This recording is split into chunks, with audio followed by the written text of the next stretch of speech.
everybody. How you guys doing out there today? Welcome back to another episode of Halloween at the Manor. So this one is actually not going to be a haunt update video, but it's going to be a project video.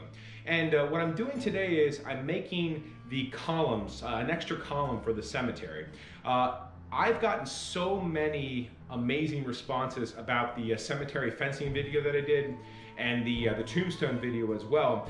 And I thought to myself, I didn't make an official column video. And the reason why is because I honestly thought I was done making these for the year. What ended up happening was I had some leftover wood here, and I decided, you know what, I could use a 9th column, so I decided I was going to make one. So what I did was this is where it stands as of right now, and I have been videoing everything I've done to get up to this point.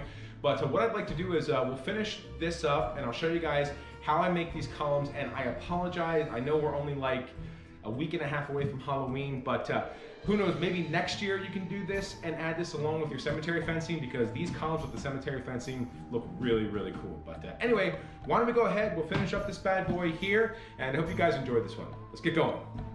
To make these columns, I like to use 5mm plywood and 2x2 inch furring strips. You can get the plywood at Lowe's. It is sold in a 4-foot by 8-foot sheet for around $30. Now, you can make 2 columns out of one sheet if you make the columns 1 foot wide, 1 foot long, and 4 feet high. You can also have Lowe's cut the plywood into 8 1-foot by 1-foot by 4-foot strips. However, keep in mind, one of the strips will not exactly be 1 foot wide. The blade on Lowe's saw is thick, and every time they cut out a strip, you lose some size. The odd strip might be a 1/4 inch to a 1/3 inch short of a foot. I usually put this strip on the back of the column because most people won't see the back anyway.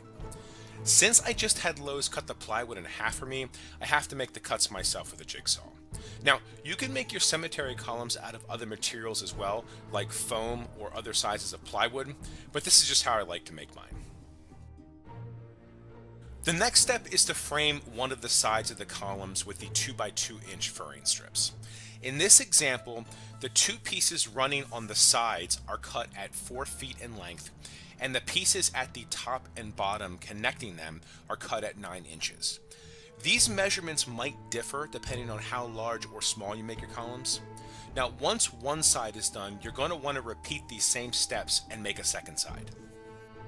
The next step you do not have to do if you don't want to. All of my simple columns have a plastic skull on the front of them. The one I'm using today I got at Home Depot in a 3-pack, but any plastic skull will work. I cut the skull in half, and on the inside I attach a small piece of 2x2.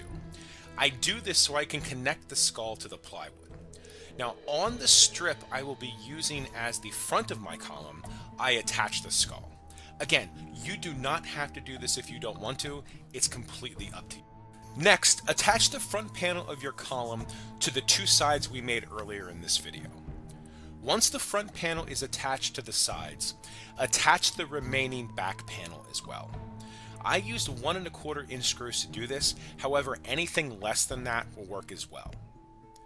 Here is what your column should look like at this point. To complete the interior framing of the column, I like to add in the 2x2 inch furring strips on the sides. I do this on the top and the bottom of the column. I think it makes the column more sturdy. Now, these measure 9 inches in length, however, based on the size of your column, the measurements might be different. The next thing I like to do is run the 2x2 inch furring strips on the outside of the column along the top and bottom edges. I think this makes it look more like an actual column. You can go as simple or as fancy as you want to from this point on. It's completely up to you.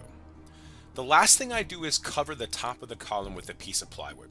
You can use any size you have lying around. You can also do the same to the bottom as well, however, I usually don't. On my column, I did cover up the seams and screw holes with an all-purpose acrylic latex caulk. I got this at Lowe's. I just do this to make the column look nicer. You don't have to do this if you don't want to. After the caulk dries, we can start painting the column. As far as painting, on the front, back, and side panels, I like to start with a gray base. Any gray paint will work. After the gray, I'll sponge stipple on some white paint to try and give the column that stone look. I will go over the column several times, blending the white with the gray till I get the color the way I want it. For the trim and skull, I paint those areas white, but I will go back and lightly sponge on some gray paint to dull the white down. You can also sponge on some shades of greens and browns to make the areas look more weathered. As an added touch, I like to add fake vines onto the columns. You can get the vines at craft stores, however, Vanessa ordered these off of Amazon. I use a staple gun to secure them onto the columns. Now, you do not have to do this step if you don't want to, it's completely up to you. So here's the finished column. I attach it to the cemetery fencing with a few screws. This is a very simple way to make a column. You can go more intricate if you want to. These columns are pretty reasonable to make. You can probably make 2 of these for under $100.